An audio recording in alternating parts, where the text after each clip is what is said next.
He was a man of few words, the kind who fixed broken chairs before anyone noticed they wobbled. Every morning, before the sun stretched over the Kansas plains, he'd already be halfway to the steel plant. His hands were calloused, his back stiff, but he never complained. To his daughter, Ellie, he was a quiet figure in a worn flannel shirt, always tired, always distant. But when she mentioned her dream of becoming a writer, he simply nodded. The next morning, she found a brand new notebook on her bed, wrapped in yesterday's newspaper, with one line written inside. "Write the life we couldn't live." The garage had no insulation, just cracked concrete floors, and a flickering bulb that hummed in protest. During winter, Ellie could see her breath as she tiptoed past the cluttered shelves. Her father spent most nights there, fixing old toasters or assembling used bike parts for the neighborhood kids. One night, she watched from the doorway as he worked with frozen fingers. She offered him gloves. He smiled, slid them back to her, and said, "Your hands need to write. Mine were made to work." And just like that, love was built into bolts and grease, wordless but warm. After Ellie's father passed from a stroke he never mentioned, her mother picked up where he left off, without ever saying she was tired. She cleaned offices from 5 a.m. to noon, then waitressed the night shift at a diner off I-70. Ellie barely saw her, but when she did, her mother's smile never looked forced. Every Sunday, though exhausted, her mom cooked Ellie's favorite, mac and cheese from scratch.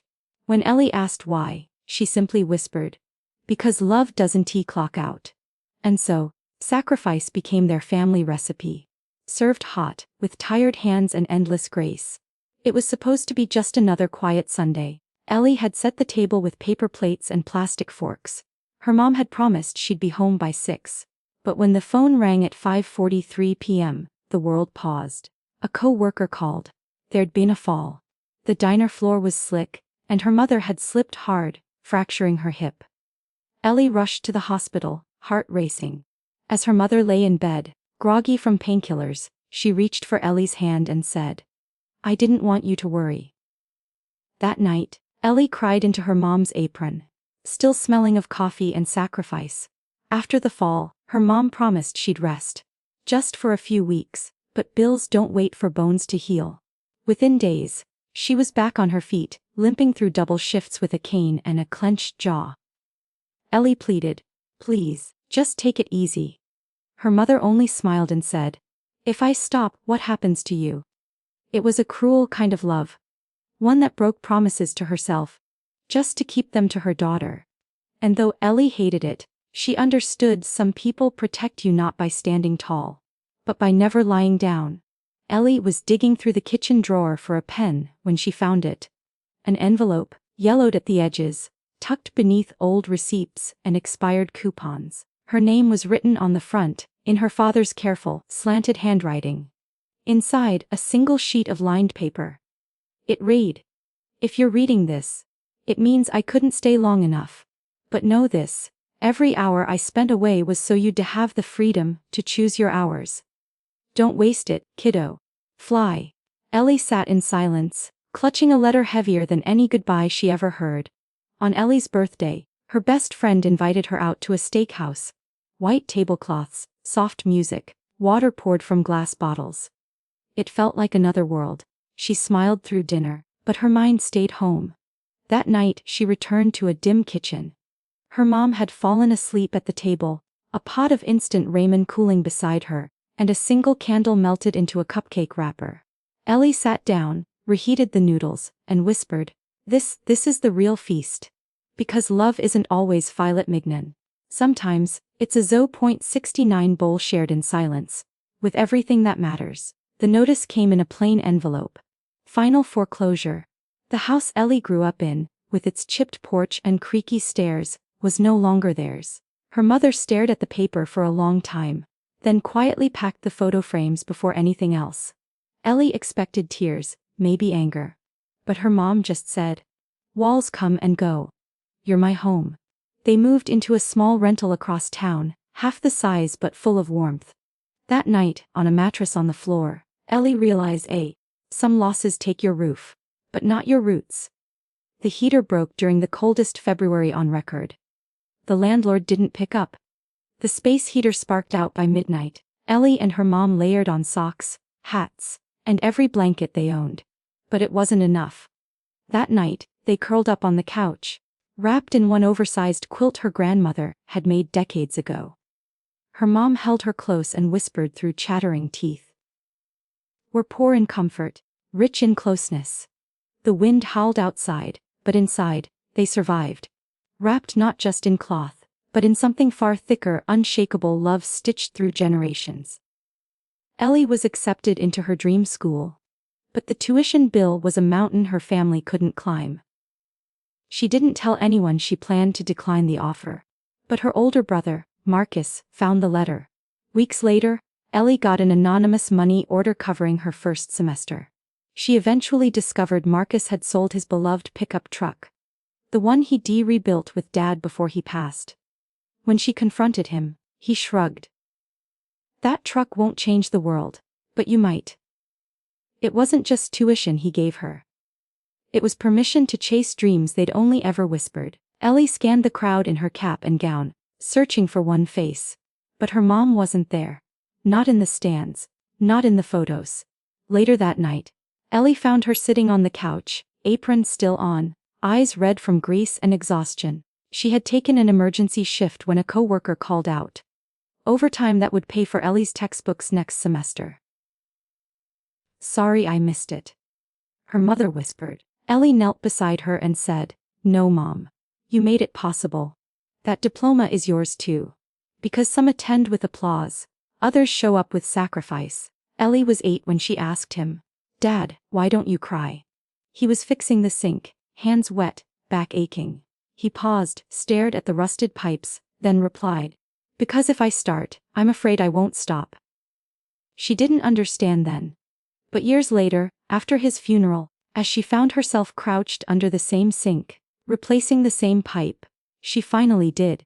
Men like him didn't cry not because they didn't feel, but because the weight they carried left no room for breaking. In silence, they bore floods, so their children could stay dry. Mrs. Jenkins lived next door, widowed, quiet, always watching through her lace curtains. Ellie used to think she was just nosy, but the day her mom collapsed from exhaustion, it was Mrs. Jenkins who knocked first. She had heard the thud, the silence, the sobbing. At the hospital, Ellie asked, "How did you know?" Mrs. Jenkins smiled softly and said, "Because once upon a time, I was the mother no one heard. Sometimes, angels don't come from heaven. They live 2 steps away with warm soup, a spare inhaler, and ears tuned to unspoken pain." The pharmacy total was $186. Rent was due in 2 days, and they had $220 to their name. Ellie watched as her mom stared at the pills, then at her wallet. She whispered to the pharmacist, "Can I just get half the prescription?" On the drive home, Ellie broke the silence. "Why not ask for help?" Her mom gripped the steering wheel tighter and said, "Because if I fall apart now, we both do." That night, Ellie realized, sometimes survival isn't about thriving. It's about choosing which pain you can live with, and which one your child never should. The power bill hadn't been paid in weeks. One night, the lights flickered, then faded into darkness. Ellie froze. Her mom lit a candle, placed it on the table, and smiled. "Looks like we're having a candlelight dinner." They ate peanut butter sandwiches by warm, flickering light. Her mom pulled out a deck of cards and played until Ellie's laughter filled the room. There was no Netflix, no microwave, no heat. But there was presence. There was joy. There was love glowing brighter than any bulb. And Ellie learned home isn't powered by electricity. It's powered by heart. Ellie had circled the doll in the catalog 3 weeks before Christmas. Her mom saw it, 49.99, and said nothing. On Christmas Eve, while neighbors roasted turkeys and sang carols, her mom pulled a 12-hour shift at the gas station. Snow fell. Customers were rude. The doll was still out of reach. But when Ellie woke up, she found a homemade version. Stitched together from fabric scraps, button eyes, and threadbare love. Taped to its chest was a note. "She's one of a kind. Just like you." Sometimes, magic isn't bought. It's built. By hands too tired to stop believing. The old pickup rattled with every mile. Paint peeling, muffler hanging by a wire. But it wasn't just a truck. It was her mom's lifeline, hauling groceries, giving rides to neighbors, taking Ellie to school. One rainy night, they broke down on the side of Route 19. As they waited for help, her mom laughed. "She's tired too. She's carried our whole world." Ellie looked at the truck, then at her mother, drenched, smiling, unshaken. And she realized, it wasn't horsepower that got them through life. It was heart power. Fueled by grit, driven by love. The paramedic found it while searching her mom's wallet after the accident. A faded photo of Ellie, age 6, missing a front tooth and holding a macaroni necklace. She had collapsed at work again, barely conscious. But when the EMT pressed the photo into her hand, something shifted. Her grip tightened. Her eyes flickered. Later, in recovery, the nurse asked what pulled her back. Her mom rasped, "She still needs me." Sometimes, love is tucked behind plastic ID cards, creases worn deep by years of holding on. And sometimes, it's the very thing that keeps a heart beating.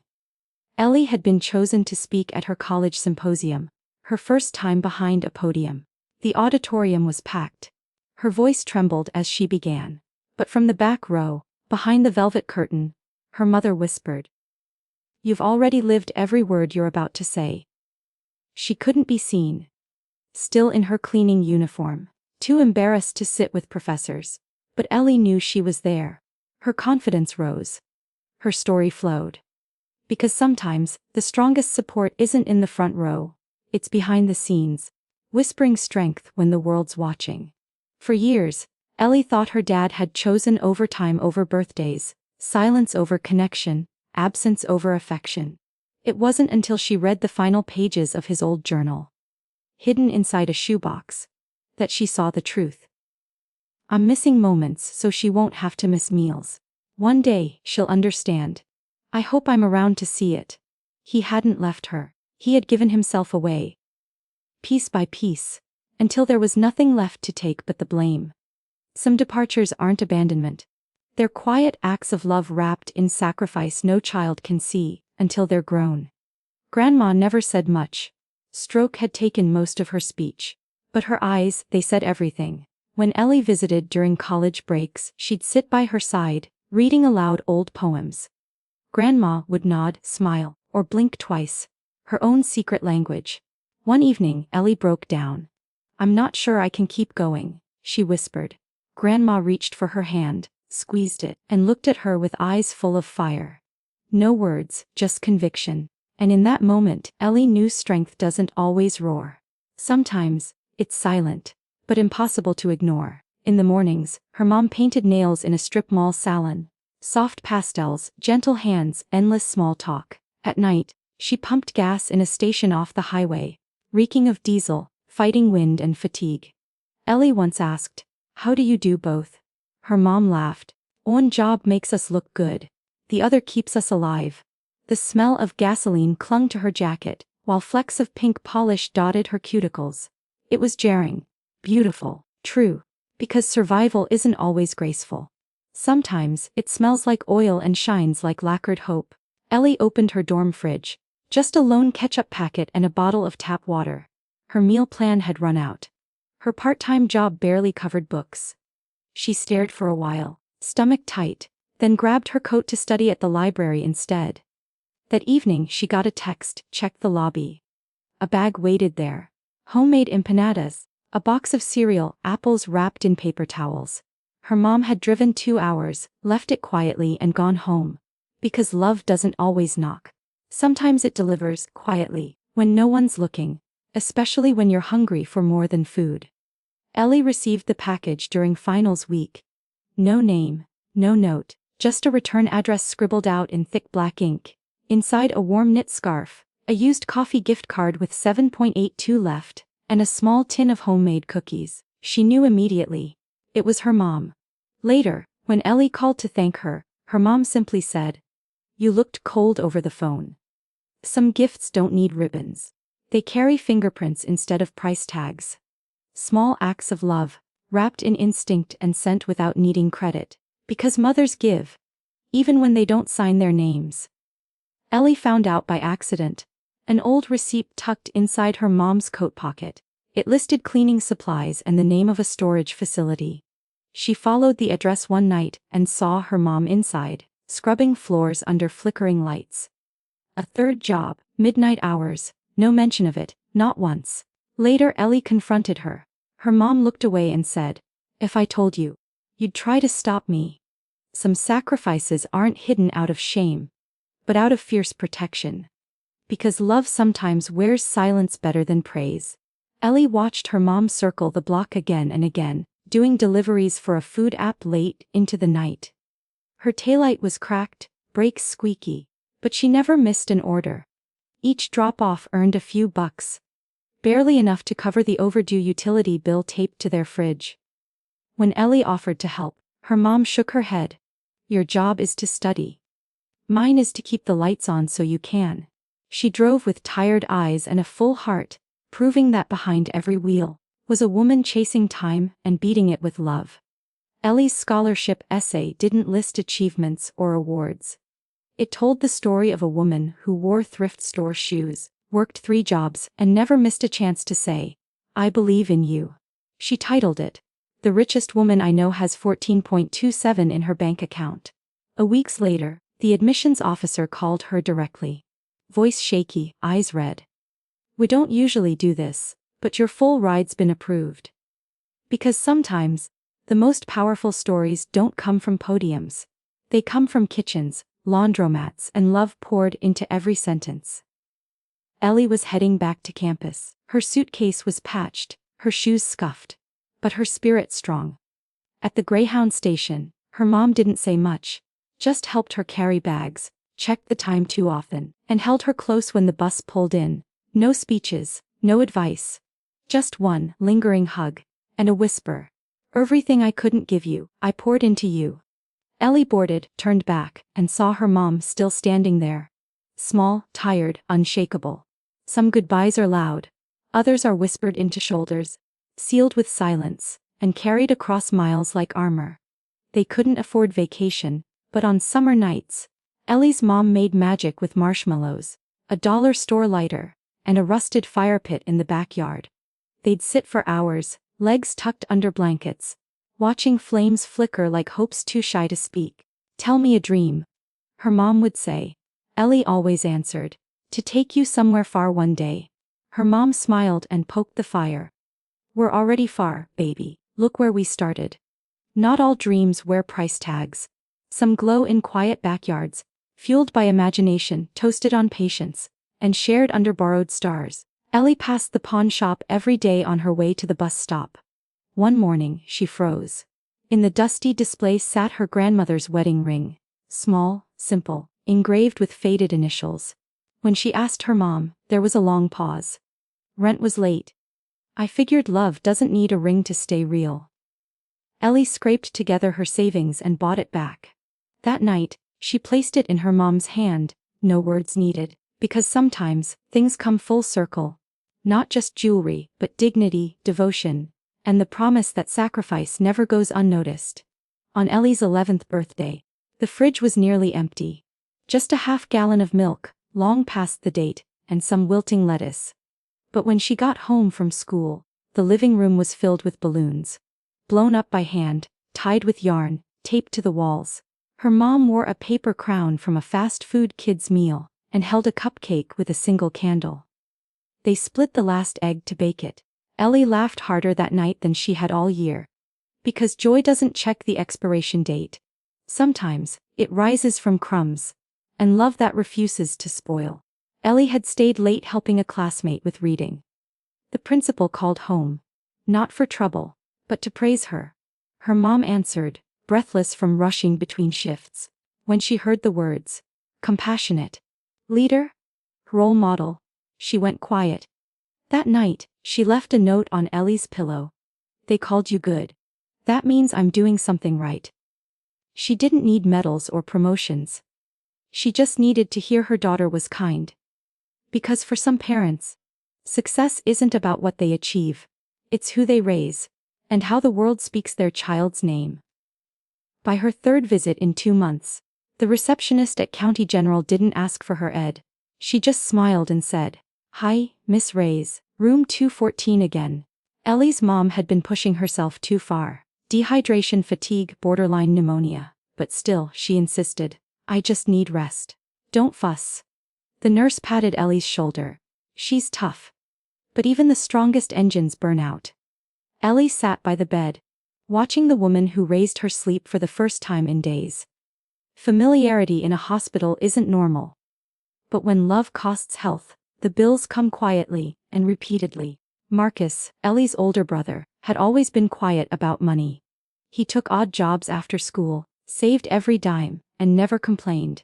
On his 18th birthday, instead of gifts, he walked into the bank with his first official paycheck. He asked to pay off the final balance on their overdue electric bill. $432. When their mom found out, she cried for the first time in years. You're not supposed to worry about this yet. Marcus just hugged her and said, You've carried us long enough. Because sometimes, coming of age means choosing to carry the burdens you watched your parents hide. The eviction notice was taped to the door in bold red ink. Neighbors averted their eyes. Ellie packed in silence, one box at a time. But her best friend, Tasha, showed up with pizza, trash bags, and a beat-up pickup. I brought muscles, she joked, flexing a noodle arm. When Ellie tried to apologize, Tasha cut her off. Friends don't walk out when the furniture does. That night, they sat on the curb, eating cold slices, surrounded by boxes and uncertainty. Because real friendship doesn't need a couch. It just needs a reason to stay. And a heart that does. When they had to move into a shelter for a month, Ellie was allowed only one backpack. She packed 3 things: her grandmother's Bible, a quilt stitched with her name, and a notebook filled with dreams. Her mom noticed and asked, No clothes. Ellie shrugged. I can borrow shirts. But I can't borrow faith, warmth, or stories. That night, they laid side by side on cots, clutching the few things they had, and everything they truly needed. Because survival isn't about what you carry. It's about what carries you when the world says, start over. The church was small. The flowers were few, the eulogy brief. People said the usual. She was strong. She worked hard. She'll be missed. But what they didn't say was how she gave her last sandwich to Ellie the night before, or how she called the school in secret, asking if they could just give her girl a chance. No one mentioned the second-hand coats, the all-night shifts, or the dreams she buried so Ellie's could live. Ellie stood at the podium, hands trembling, and whispered, She was everything no one ever saw. But I did, every single day. It was small, scratched, and no longer kept perfect time. A pocket watch her great-grandfather once wore on the railroads. Passed from father to son, until her mom claimed it when no one else would. She'd wind it every Sunday, listen to the soft tick, and say, Even when we're behind, we keep moving forward. After the funeral, Ellie found it tucked into a folded napkin in her mom's dresser, still ticking. Barely. She didn't wear it. She kept it by her desk as a reminder, time doesn't have to be perfect. Just meaningful. Especially when it's passed hand to hand with love. Ellie received the email at 2:14 a.m. A journalism fellowship in New York, fully paid. Her dream, her calling. But it came with a catch: she had to leave in 2 weeks. One-way ticket. No turning back. She sat on her childhood bed, staring at the peeling ceiling, whispering to the dark, Can I really leave all this? The next morning, she found an envelope on the kitchen table. Inside the plane ticket, printed and paid for, by Marcus. With a note. Go write the stories she couldn't live. We'll be okay. Because sometimes, love says goodbye, so you can say hello to everything you were meant to be. The oven was broken. The fridge was nearly empty. No turkey, no stuffing, just 2 cans of beans, half a loaf of bread, and instant mashed potatoes. Ellie offered to skip the celebration, but Marcus insisted. They lit a candle, used paper plates, and each said one thing they were grateful for. When it was his turn, Marcus said, I'm thankful we never needed much to feel full. They clinked plastic cups of tap water like champagne. Because Thanksgiving isn't about what's on the table. It's about who's across from you. And the love that fills the silence between bites. Ellie collapsed from exhaustion after her first month in New York. No insurance, no energy, barely conscious. At the inn, a nurse in her late 50s took one look at her torn shoes, calloused hands and whispered voice. No questions about employment, no judgment, just blankets, warm soup, and steady care. Before Ellie left, she thanked her. The nurse smiled and said, "My daughter's chasing her dream too. I hope someone's kind to her when I'm not around." Sometimes, kindness isn't loud. It's quiet, clinical, and comes from those who've seen enough pain to know what not to ask. Marcus never liked needles. But on the 5th anniversary of their father's passing, he rolled up his sleeve and got his first tattoo. Just 5 words, inked in his father's handwriting. Copied from an old note found in the garage. "Keep your head, stay kind." When Ellie asked why, he simply said, "So I never forget what strength sounds like." It wasn't flashy. It wasn't meant to be seen. But every time life got hard, he'd touch his arm, breathe deep, and remember sometimes, love leaves behind words that never fade. Even when the voice does. Years after their mom passed, Ellie and Marcus returned to the neighborhood. The old house had new siding, a fresh mailbox, and strangers living inside. They stood across the street, coffee in hand, staring in silence. Marcus whispered, "We never really owned it, huh?" Ellie smiled, "No, but it raised us." They didn't walk up. Didn't knock. Just remembered. The creaky floor that sang at midnight. The kitchen radio playing during storms. The quiet prayers behind closed doors. Because some homes aren't defined by deeds or down payments, they're built in the soul. Brick by memory, love by love. Out of the 312 school events Ellie had growing up, her mom had missed nearly every one. Always working, always sacrificing. But on the day Ellie gave her valedictorian speech, she looked up from the podium and there she was. In the back row, in uniform, grace on her sleeves. Eyes glistening. Afterward, Ellie asked, "Didn't you have a shift today?" Her mom smiled, "Some days, work can wait. Today, you needed to see me see you." Because love isn't just about showing up every day. It's knowing the one day that changes everything, and never missing it. Ellie's final tuition payment was due. She was $623 short and out of options. She went to the bursar's office, ready to withdraw. But the clerk blinked at the screen and said, "You're paid in full." Confused, Ellie asked who had covered it. The answer: anonymous donor. Weeks later, a handwritten note arrived in her mailbox.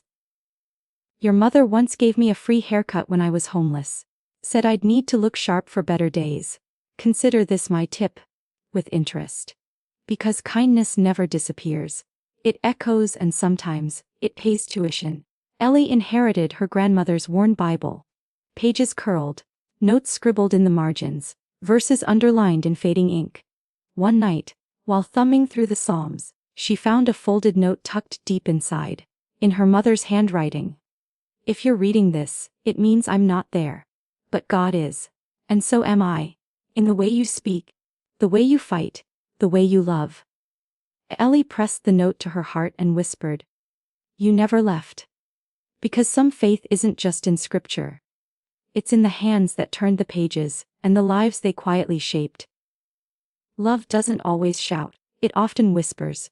Through unpaid bills, packed lunches, missed celebrations, and stitched together dreams. It shows up in silence, in worn-out shoes and overworked hands. In the meals skipped so another can eat. In the sleep traded for late-night shifts. Ellie's story isn't rare. It echoes in countless American homes.